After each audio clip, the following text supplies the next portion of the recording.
Merci Saint-Légis, merci pour cette occasion que tu offres à la DPA. Merci à toute l'équipe du Polida qui s'est déplacée. Je suis M. Clément Séry. Je suis membre du MODER, je fais partie de la cellule de réflexion et la cellule de projet de régulation des spectacles. Mais c'est pas pour ça que je suis là aujourd'hui. Si j'ai le micro, c'est parce que je représente une association qui s'intitule Désir de paix et d'avenir en Côte d'Ivoire, en abrégé DPAC. C'est une association qui a pour but de militer pour la réconciliation en Côte d'Ivoire, pour un mieux vivre ensemble, pour une nouvelle Côte d'Ivoire. Alors, aujourd'hui, mon thème que j'ai à traiter, le rôle des artistes face aux élections. Alors, c'est une association apolitique, donc ne vous inquiétez pas. Mais avant de débattre ce thème, je voudrais situer un peu ce que c'est que l'artiste, le rôle de l'artiste. Un artiste dans son état, dans sa profession, parce que chaque profession a son rôle. Un professeur, il enseigne, donne le savoir. Donc l'artiste, il a aussi son rôle en tant que chanteur, il a aussi son rôle dans une société. Il faudrait que nous le sachions. Écoutez, s'il vous plaît. C'est pourquoi je vais vous dire qu'un artiste, c'est un éveilleur de conscience. L'artiste, c'est celui-là même qui est en même temps la porte. Il y a une porte, il voit dedans, il voit dehors. L'artiste, c'est celui qui a la plus grande puissance de sensibilisation. Un artiste, c'est quelqu'un qui doit toujours être du côté du peuple et jamais du côté du pouvoir. Alors quand on est du côté du peuple, les partis d'opposition se croient être avec vous. Mais dès lors que ces opposants arrivent au pouvoir, vous restez toujours dans le peuple. Vous n'allez pas au pouvoir avec eux. L'artiste doit être digne. Alors quand tu es digne, tu dois toujours défendre la cause du plus faible, la cause du peuple. Donc j'ai essayé de situer un peu le rôle de l'artiste comme ça. Alors, mais pour connaître le rôle de l'artiste dans le processus électoral pendant les élections chez nous, je vais essayer de vous dépeindre un petit tableau, un tableau très sombre des élections en Côte d'Ivoire. Vous savez, depuis 1990, date à laquelle nous sommes devenus pays multipartiste, la Côte d'Ivoire a enregistré 5 élections. 90, 95, 2000, 2010 et 2015, avec 2 référendums, 2000 et 2016. Alors, la remarque que je vais vous faire, c'est qu'en 90, cette élection, comme je n'ai pas assez de temps, je vais essayer de survoler un peu.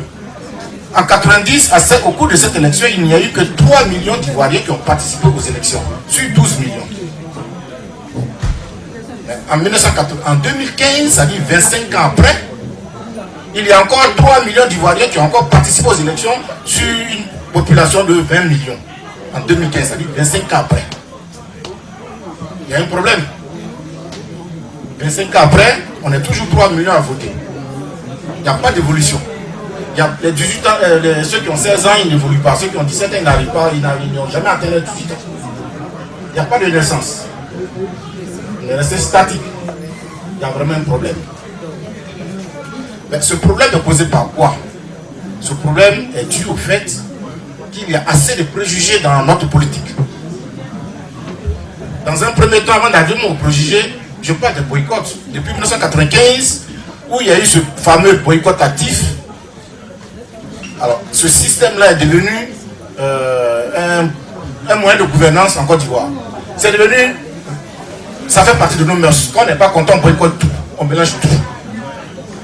Je le dis pour que les artistes, ils sachent ce qui se passe. Et c'est pour ça que les Ivoiriens ne votent pas. Ils ne s'intéressent même pas au vote. Ils ne s'inscrivent même pas sur la liste électorale. Pourquoi? Parce qu'il ne faut que tout boycotter. Alors, je vous prends un exemple de 2000. En 2000, où il y a eu une élection, après on appelle ça le coup d'État de 99, Le président qui a été élu en 2000, il a été élu avec 1,65 million de voix.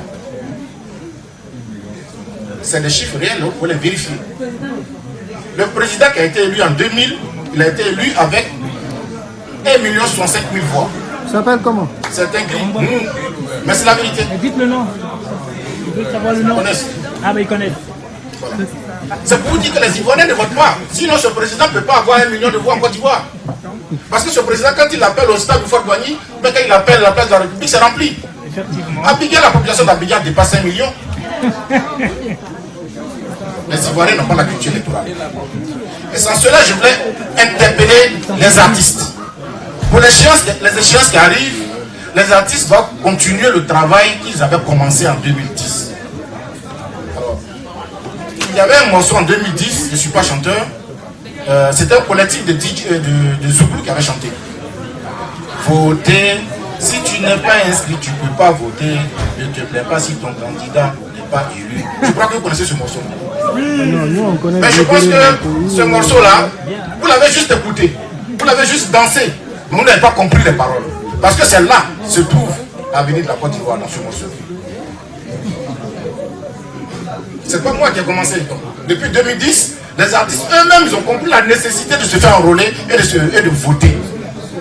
C'est pourquoi je demande humblement aux artistes de reprendre leurs stylos, leurs écrits, les tests et d'articuler ceci autour des enrôlements pour que les Ivoiriens aujourd'hui s'intéressent au vote. C'est ça leur rôle. Vous savez, nous sommes 50 personnes. Je prends juste un exemple de 50 personnes. Sur les 50 personnes, on nous demande de choisir le président. Le jour du vote, il n'y a que 5 personnes qui viennent se présenter pour élire le président des 50. C'est vrai, il va y avoir un président, il y a 3 qui vont voter. Ça va. 1 et 2 vont voter. Donc, il y aura un président, effectivement. Mais croyez-vous vraiment que ce président qui a été élu avec 5 personnes pourra avoir de l'autorité sur les 50 personnes? C'est le cas de la Côte d'Ivoire. C'est le cas de la Côte d'Ivoire. Nous sommes aujourd'hui 25 millions d'habitants, mais avec des boycotts. Ça veut dire que s'il n'y avait pas eu de boycott, on serait peut-être 30 millions, 35 millions d'habitants en Côte d'Ivoire. Et il n'y a que 3 millions. Même le référendum, c'est à 2 millions qui votent. 2 millions.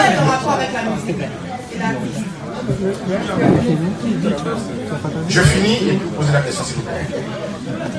Donc, le rôle de l'artiste dans le processus électoral, parce que c'est le thème, le rôle de l'artiste dans le processus électoral. C'est le thème. Le rôle de l'artiste, c'est de composer des sujets qui abordent votre sens. Parce que vous, ce que vous dites dans vos morceaux sont beaucoup suivis. Vous sensibilisez plus que tout le monde. Il n'y a aucun politicien qui peut se passer de vos services. Le peuple a besoin de vous. Aujourd'hui, la politique a fait ici.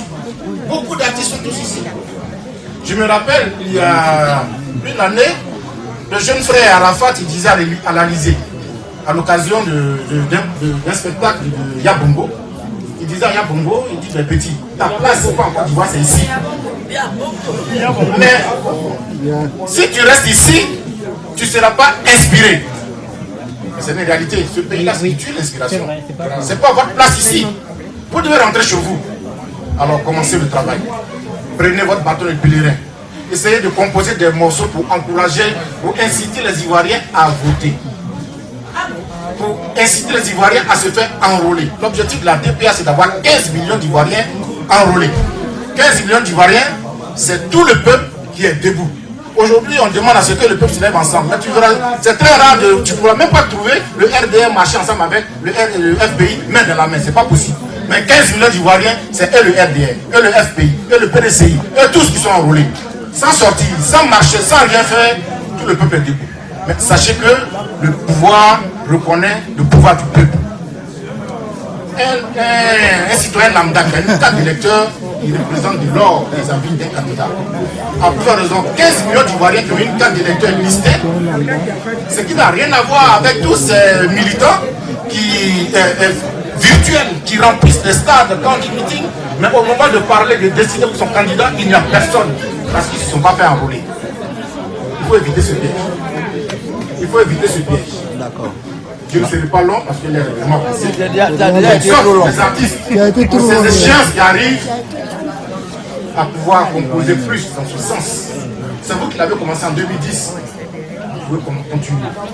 L'air est grave, il faudrait que les Ivoiriens se donnent à cela.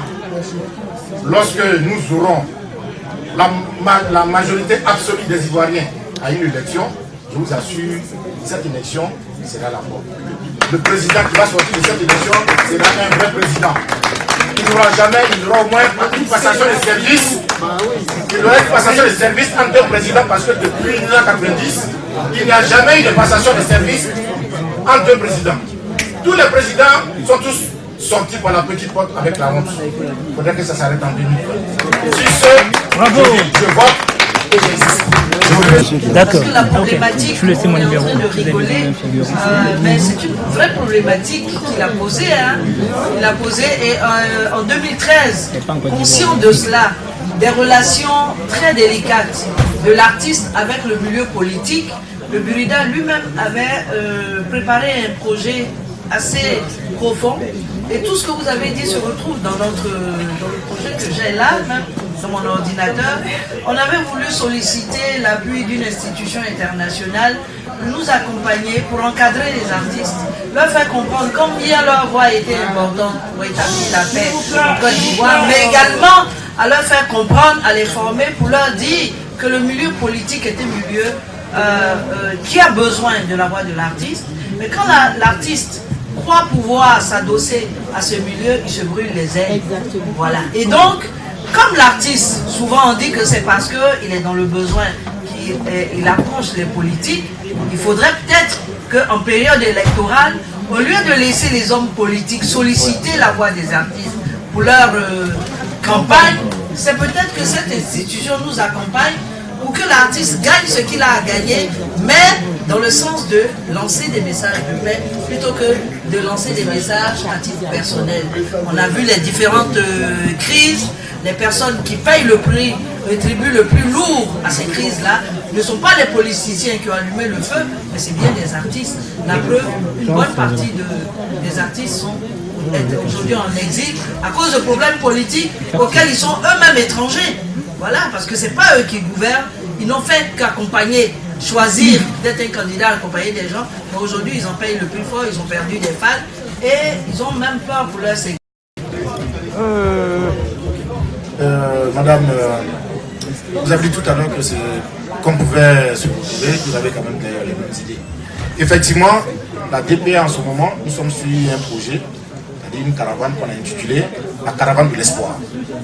La caravane de l'espoir qui va sillonner toute la Côte d'Ivoire, tous les villages, et même certains pays européens où il y a cette communauté, il y a une bonne communauté ivoirienne, pour leur passer cette information. Effectivement, beaucoup d'hommes de la salle ici ne savent même pas que pendant les élections, il y a 5% d'Ivoiriens qui votent.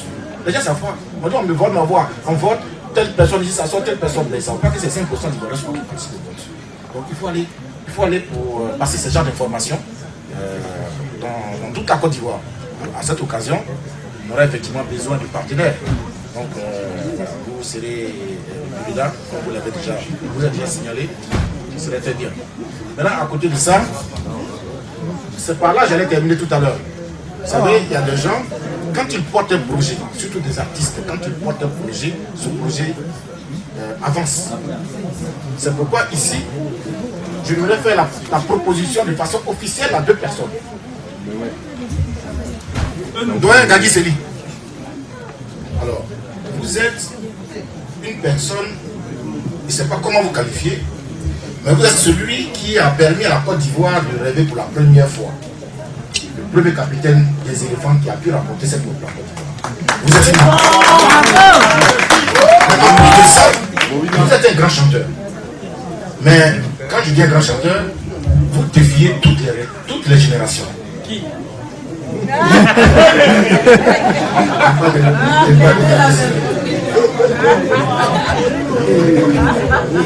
Alors, La question, proposition. Allons à l'essentiel. Donc, ensuite, je souhaiterais que vous soyez que vous soyez le président d'honneur de cette association pour ce projet de la culture électorale en Côte d'Ivoire. C'est un souhait. Je vous enverrai votre courrier pour que vous me répondiez correctement. Mais je le dis devant tout le monde, je prends tout le monde à témoin, je souhaiterais que vous soyez notre président d'honneur. Il a obligé. La deuxième personne, ce n'est pas...